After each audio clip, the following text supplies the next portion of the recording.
You've probably heard the quote that golf is a good walk spoiled. I actually hate it. But what if that walk and everything else about golf actually helps you live longer? A massive study in Sweden followed over 300,000 golfers and found something really shocking. On average, they had a 40% lower death rate and lived about 5 years longer than non-golfers. Now, a lot of golfers in the United States are missing out on some of the key benefits of this life extension, which I'm going to discuss in this video. But it begs the question, why would chasing a little white ball around a field actually add years to your life, even more so than people who jog or swim? Let's dig into it. The Swedish golfers looked at golfers of all ages, handicaps, and socioeconomic backgrounds. Now, most people would just assume that it was the rich golfers who were getting the extra life expectancy, but they were surprised to find out that that wasn't the case. The benefit was seen in men, women, young, old, across all socioeconomic groups. Now you might be thinking, well, maybe these golfers eat better and just live healthier. But here's the interesting part. The lowest handicaps, the ones who are playing the most golf, had the biggest advantage, which strongly suggests that there's something about the game itself that's driving these benefits. So what is it about golf that makes it such a healthy activity? Well, I think the best part about this game is that it's a really good workout without feeling like one. Sometimes when I look at my golf course, which is a massive open field with all of these hills, and I say to myself, there's no chance I would walk across this thing up and down those hills for 4 hours. I would just get really bored and quit. But since I'm so obsessed with golf, I don't even think about the fact that I'm walking 18 holes and blowing past the 10,000 step mark. We are easily covering between 4 to 7 miles, and some studies show that we're burning upwards of 1,500 calories when we walk the golf course. And in other studies where they measured golfers' heart rates, they found that walking a hilly course put them in the same moderate intensity zone that doctors recommend for our heart health. So you are getting cardio benefits, but it doesn't feel like this massive slog when sometimes we force ourselves to exercise. That's why for years I've been pleading with golfers to walk the course if they can. Now, unfortunately, in the US, a lot of golfers aren't even allowed to walk courses, and it's really not part of our culture. But I've been playing in Scotland for years, and you literally need a medical exemption to get a golf cart. So it makes a lot of sense why these Swedish golfers lived longer, because they are also pretty much walking the golf course as well. But if you are physically able to walk the course and it allows it, here's some more data on the health benefits of walking. A massive meta-analysis of 15 studies all around the world found the same thing as this golf study, which is that people with higher step counts have lower death rates.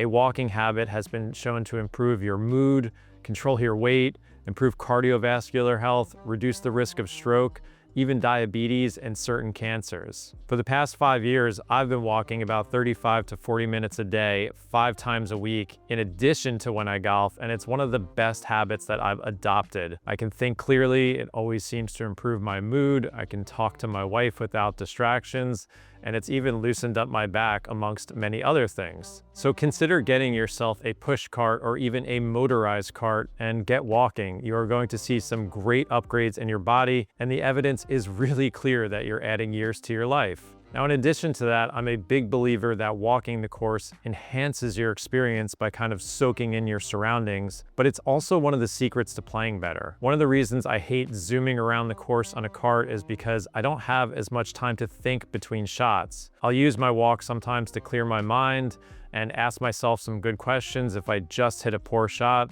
or even if I feel my round starting to get out of control. As I approach my ball, I'm already starting to size up my shot.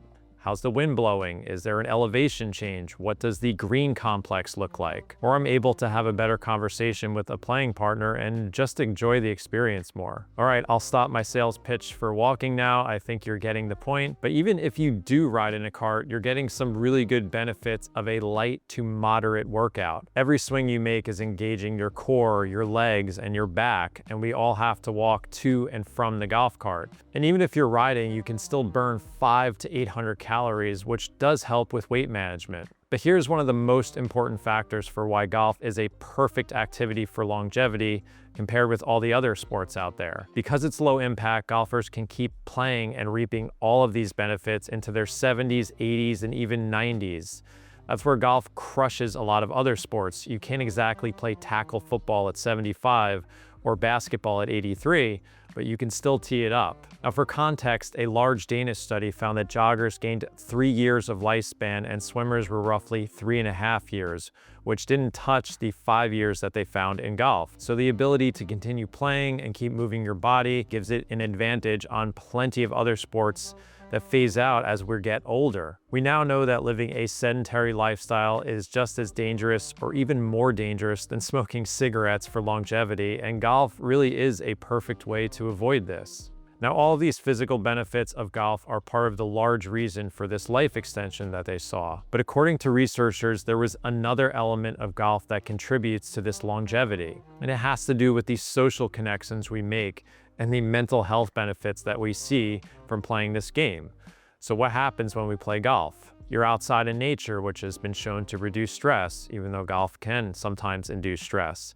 You're soaking in vitamin D from the sun, which boosts your mood and energy and also has major preventative effects to various diseases and even cancers. You're problem solving on every hole, which keeps your brain sharp. But most importantly, golf is social. The same Swedish study suggested that the community side of golf, playing with your friends, is a big reason that we live longer. We all need human connection, and golf gives you plenty of it. Just like living a sedentary lifestyle, we're starting to understand how loneliness, particularly later in life, is comparable to other risk factors like smoking, obesity, and physical inactivity. In 2010, a meta-analysis of 148 studies found that people with stronger social relationships had a 50% higher risk of survival than those with weaker social ties. In a huge analysis of 90 cohort studies, they found that social isolation was linked to increased cancer and cardiovascular mortality. And additionally, men seem to be at a much greater risk than women, showing a 41% increase in mortality due to loneliness. And the famous Harvard study that followed a group of men for nearly 80 years found that good social connections were the #1 thing that the happiest, longest living people have in common. Now, I don't mean to get too preachy, but it's getting harder and harder to have real social interactions due to technology. Personally, I'm valuing golf more than ever because I'm getting hours of time outside, away from my phone, and spending time with friends and even making new ones. I really do think that this game is the perfect antidote to a lot of the health and social issues that the world is facing these days. And I'm sure many of you watching this feel a strong sense of community in the golf leagues that you play in or the clubs that you belong to, or even striking up a conversation with the stranger for a few hours that you got paired with that day. I always find it amazing how well you can really get to know someone after just one round of golf.